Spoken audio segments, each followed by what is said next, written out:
nous revenons pour rendre grâce à Dieu d'abord et féliciter le peuple sénégalais. Parce que Macky Sall, qui veut instaurer une dictature au Sénégal alors qu'il promeut dans le monde autre chose, avait misé sur un flop monumental partant d'un raisonnement très simple, c'est que les Sénégalais ne seraient pas prêts à se mobiliser sur des questions relatives à des interdictions de manifestation ou à des éliminations non fondées de listes électorales, les listes de candidature. Ceci doublé au fait que depuis mars 2021, ils pensent avoir beaucoup travaillé à équiper en matériel de répression les forces de défense et de sécurité, à les renforcer en termes de ressources humaines. Tout cela l'avait amené à considérer, en plus du travail de sape psychologique et moral qu'ils font tous les jours sur les médias, en visant particulièrement la jeunesse pour la démobiliser, il avait pensé que tout cela constituait un cocktail suffisant pour que les Sénégalais ne sortent pas manifester. Eh bien, je crois que le réveil a été brutal. Mais je veux dire simplement que si on veut apprécier l'échec ou le succès de des uns ou des autres par rapport à cette journée, je rappellerai simplement aux Sénégalais et à la communauté internationale qui nous suit qu'il s'agissait ni plus ni moins d'un pouvoir qui a dit qu'au Sénégal, nous n'avons plus le droit de manifester, droit qui est inscrit dans la Constitution du Sénégal, dont l'article 8 dispose que tout Sénégalais a le droit de manifester librement. Et nous avions déposé une information administrative de manifester d'une manière pacifique, puisqu'on l'avait fait une dizaine de jours auparavant et que ça s'était passé dans d'excellentes conditions. Il n'y a pas eu de grabuge, il n'y a pas eu de débordement. On a manifesté dans la sérénité, mais le succès en termes de mobilisation remporté par cet événement avait fait très mal à un Macky Sall qui veut faire croire à son entourage et à ses soutiens internationaux qu'il a fini de réduire l'opposition à sa plus simple expression. Et c'est pourquoi, lorsque nous avons renouvelé cette information, il s'est débrouillé avec son administration pour interdire cette manifestation en violation flagrante de la Constitution du Sénégal. Nous avons considéré qu'on ne peut plus laisser faire Macky Sall. Depuis 10 ans qu'il est à la tête de ce pays, il gère ce pays de manière monarchique, dictatoriale. Il viole toutes les libertés. Il emprisonne les opposants en complotant, en instrumentalisant les corps de contrôle. Il élimine de la compétition électorale tous ceux qui peuvent lui faire de l'ombre. On considère que ça ne peut plus prospérer. Et désormais, Macky Sall doit comprendre qu'on ne lui laissera plus le champ libre pour s'adonner à ce genre de pratique. Et donc, il y avait d'un côté Yewwi Askan Wi qui avait mordicus décidé de manifester et le parti État, Macky Sall et sa coalition, qui ont dit qu'on ne manifestera pas. Le monde entier est témoin qu'il y a eu manifestation au Sénégal. Et d'une ampleur qui dépasse largement ce qu'on aurait pu obtenir si nous avions laissé manifester dans la paix, dans la sérénité. Cette manifestation a braqué, a réussi à réorienter toutes les caméras du monde sur le Sénégal. Et la preuve, c'est que depuis pas mal de temps, depuis très longtemps, on n'avait plus la présence de la presse internationale dans nos points de presse. Aujourd'hui, on a au moins 2 ou 3 organes internationaux. Et nous avons pu nous suivre la couverture de cette manifestation de manière très objective dans toute la presse internationale, anglophone, lusophone, hispanique, arabophone, dans toute l'Afrique. Ça a fait l'objet d'une couverture extraordinaire qu'on n'aurait pas eu si on avait été autorisé à nous rassembler de manière pacifique. Je vois M. Mankeur Ndiaye, qui a été ministre des Affaires étrangères et qui joue maintenant et aux Nations Unies, qui vient de dire que les yeux du monde sont rivés aujourd'hui sur le Sénégal. C'est effectivement cela. Et le monde va découvrir qui est Macky Sall. Le monde entier va découvrir qui est Macky Sall. Un homme qui joue aux défenseurs de l'Afrique, aux démocrates, et qui refuse que les élections se déroulent normalement ici au Sénégal. Et qui refuse l'amendement de la charte de la CEDEAO tendant à interdire le tripatouillage des constitutions et de dépasser 2 mandats consécutifs. C'est ça Macky Sall qui se pavane dans les chancelleries et dans les palais mondiaux pour jouer au grand défenseur de l'Afrique. Moi, quand je le vois reçu, j'ai pitié à la limite, quoi. Je me dis, voilà quelqu'un qui se ment à lui-même, d'ailleurs, qui ne comprend pas dans quel monde on est. Et ce monde va découvrir Macky Sall. Et on va l'aider à découvrir qui est Macky Sall. Un homme foncièrement violent et d'une méchanceté qu'on n'a jamais connue au Sénégal. Dès que vous dites « je ne suis pas d'accord avec Macky Sall », dans sa tête, vous n'êtes bon que pour la prison ou pour aller au cimetière. Un homme qui n'accepte pas la contradiction, qui considère qu'il ne doit pas avoir d'opposition et qui pense que dans ce pays où on s'est battu contre le régime de Abdoulaye Wade, contre un 3e mandat, il était là en train de se battre. Il a écrit à toutes les institutions internationales. Abdoulaye Wade ne l'a pas empêché de manifester. Les manifestations qui se tenaient à la place de l'Obélisque, on ne demandait même pas d'autorisation. Les forcings qu'on faisait pour aller à la place de l'indépendance. Et pourtant, il n'a pas été emprisonné. Il a pu compétir et gagner. C'est cet homme aujourd'hui qui veut vendre à la communauté internationale une dimension qu'il n'a pas, parce qu'il n'en a pas la hauteur.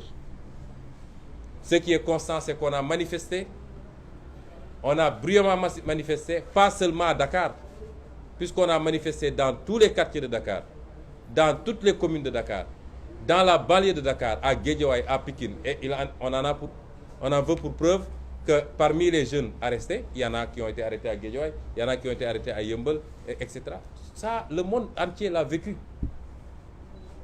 Et si on devait faire un bilan, nous dirons que nous avons largement obtenu gain de cause. Et si Macky Sall et son ministre de l'Intérieur étaient logiques avec eux, ils devaient venir nous arrêter, nous, qui avons appelé à manifester. Parce que ce qu'on reproche à Déthié Fall, c'est un délit qui n'existe pas. Incitation à participer à une manifestation interdite. Incitation. Mais nous tous, on était ici dans cette salle à dire, à appeler les Sénégalais à sortir manifester. Donc ils doivent venir nous arrêter. Qu'est-ce qu'ils attendent? Là, les seules fausses notes, c'est l'arrestation de manifestants et de leaders. Je dis les seules fausses notes. La première fausse note, c'est l'arrestation de manifestants et de leaders. Peut-être que l'arrestation des leaders aurait pu partiellement être évitée, parce que moi, vers 15h, j'ai compris que Macky Sall, de là où il était, a bien lu la situation et a compris qu'il venait d'essuyer encore une énième défaite. Et qu'il allait méchamment et bêtement essayer de se venger et de se rattraper en arrêtant des leaders. Et la plus grande fausse note maintenant, c'est les pertes en vies humaines, qui relèvent des actions gratuites de Macky Sall qu'on ne peut qualifier que d'assassinat. Et il n'en est pas à son coup d'essai. C'est des assassinats. Et c'est pourquoi je ne suis pas d'accord avec le doyen Habib Sy. Tôt ou tard, il faut faire la lumière sur toutes ces questions-là. Et les responsables, tous les responsables identifiés, aujourd'hui, il a sa justice qui passe tout son temps à pérorer avec un procureur et un truc. Il a sa justice politique qui valide les forfaitures. Mais cela va finir. Et nous attirons l'attention de tout le monde. Magistrats, hauts fonctionnaires, vous pouvez faire ce que vous voulez, mais tôt ou tard, vous rendrez des comptes. Parce que tout ce qui se passe relève de votre responsabilité. Vous êtes complice des assassinats de Macky Sall, parce que c'est les décisions que vous prenez, injustement et en violation des lois et de la Constitution, qui entraînent tout ce qui se passe actuellement. Et vous le faites, après vous êtes tranquillement dans vos villas et vos palais, vous pensez que ça va se passer comme ça. Ce n'est pas possible. Et donc nous présentons une fois de plus nos condoléances, nous avions déjà fait, mais nous exigeons la libération des otages politiques. Nous l'exigeons le plus immédiatement possible de Macky Sall et de son régime. Parce qu'il ne faut pas franchir la ligne rouge. Il n'y a pas pire que l'injustice. Celui qui subit l'injustice et qui continue de la subir réagira à un moment ou à un autre. Et en ce moment, tous ceux qui sont responsables, de près ou de loin, de cette injustice, devront subir les contre-coups de ce qu'ils ont fait subir aux autres. C'est ça. Et on ne voudrait pas en arriver à cela dans ce pays. Que les gens reviennent à la raison. Ce n'est pas parce que tu gères l'État que tu dois tout se permettre. Mais indépendamment de ça, nous allons continuer notre plan d'action. Et ce qu'on va faire, c'est que le 29 juin à venir, nous allons organiser une grande manifestation, qu'elle soit autorisée ou pas.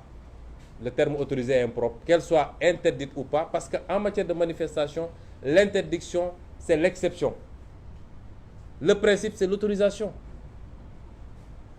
La loi est très claire, que ce soit l'article 8 de la Constitution ou la loi de 1978. Le préfet ne peut interdire qu'à titre exceptionnel et il doit le justifier par deux conditions cumulatives. Un, qu'il y a menace à l'ordre public.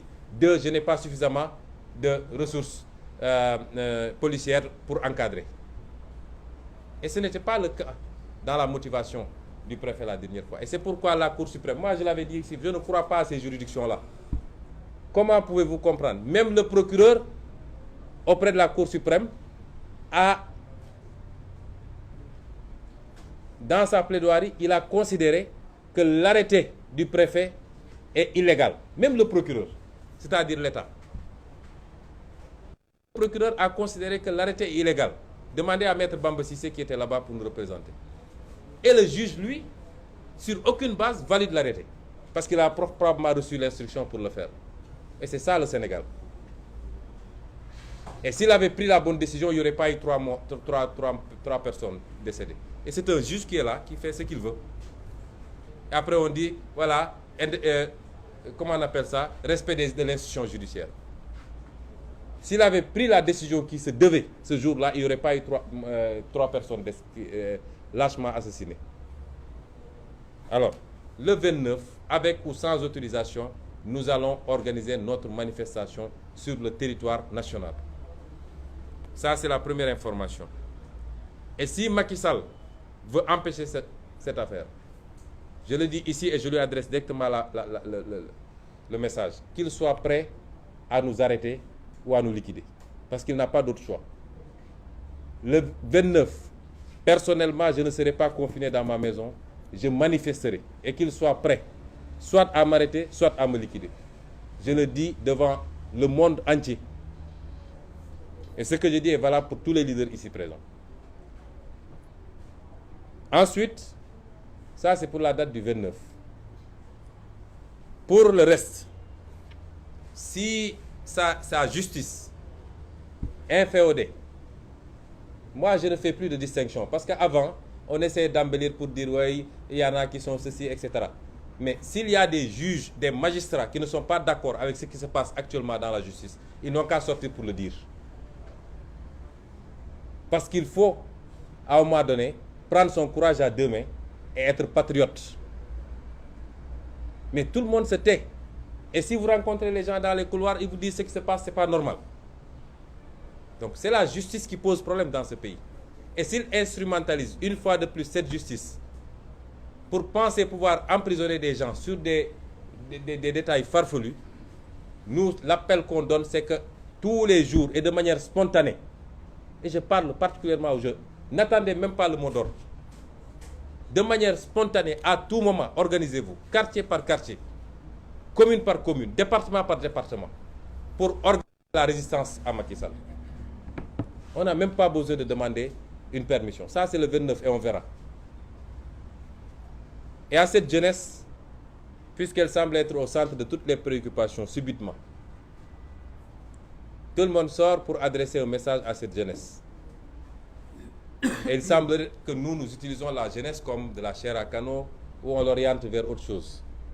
Moi, je dirais à cette jeunesse, nous n'avons pas de relation d'intérêt entre nous et vous. Nous ne vous avons rien donné ni rien promis. Au contraire, c'est vous-même qui vous cotisez quelquefois pour nous permettre de faire des activités. La relation que nous avons est une relation de confiance bâtie autour d'un projet pour le Sénégal et pour l'Afrique. Et nous savions tous, en entamant ce projet, qu'il nécessiterait beaucoup de sacrifices. Il n'y a jamais eu de projet de ce genre qui ait pu aboutir sans qu'il y ait des sacrifices. Nous ne pouvons pas être irresponsables. Et il ne faut pas qu'on nous traite comme des irresponsables. Les ambitions que nous avons pour ce pays et au-delà n'ont rien à voir avec des responsabilités. Vous savez, même quand on rapporte ça sur le plan religieux, et le prophète était plus religieux que nous tous. Pourtant, il a monté des armées, il a fait des guerres et des gens sont morts. Parce qu'il était convaincu de détenir la vérité quand il le faisait. Qu'on arrête de nous dire certaines choses. Le jour où on sera convaincu de ne plus être dans le vrai, nous arrêterons tout de suite. Mais ce que je veux dire à cette jeunesse, que personne ne vous dévie de votre combat. C'est notre génération, parce que je me considère moi comme jeune. Je ne suis pas de toute première jeunesse, mais je ne suis pas un vieillard. C'est notre combat, c'est notre génération qui doit assumer sa responsabilité. Et prendre ce pays, le rendre aux Sénégalais et reprendre notre souveraineté nationale et notre destin. C'est ça la bataille. Ce n'est pas des questions d'avantages personnels. Et que personne ne vous dévie de cet objectif. Personne. Nous respectons tout le monde. Et il ne faut pas qu'on nous fasse croire que dans ce qui se passe au Sénégal, tout le monde est responsable. Il n'y a qu'un seul responsable.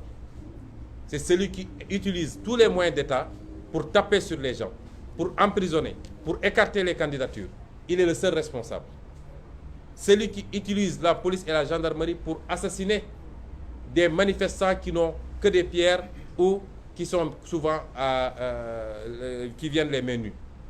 C'est celui-là qu'il faut considérer comme le seul responsable. Et celui-là même vient de reconnaître qu'entre l'Ukraine et la Russie, il y a un agresseur et un agressé. Dans tout conflit, il y a un agresseur et un agressé. C'est ça la vérité. Et tout le Sénégal sait qui est l'agresseur. Tout le monde le sait.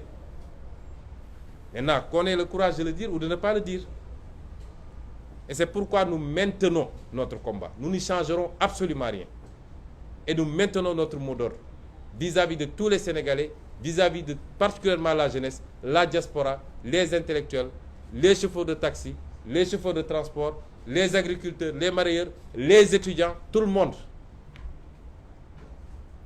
Et même les journalistes. Parce qu'il y en a qui jettent des cailloux de temps en temps, j'en ai vu. Et